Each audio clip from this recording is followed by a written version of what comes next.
habang nananatiling marangal at makabuluhan ang kulturang Pilipino. Ang ganitong uri ng disenyo ay namumukod tangi sa mga espesyal na okasyon tulad ng kasalan, pista, mga formal na pagtitipon. Sa kabuuan, ito ay isang marikit na pagsasanib ng tradisyon at bagong sining ng Pilipino. Araw naman ang sikat.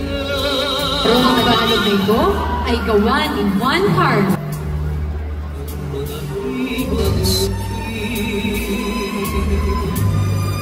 Na laging umaawit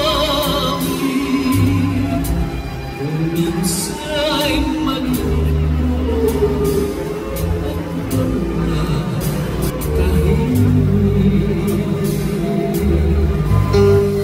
Hari ng Hapon, Dan Ross S. Custodio.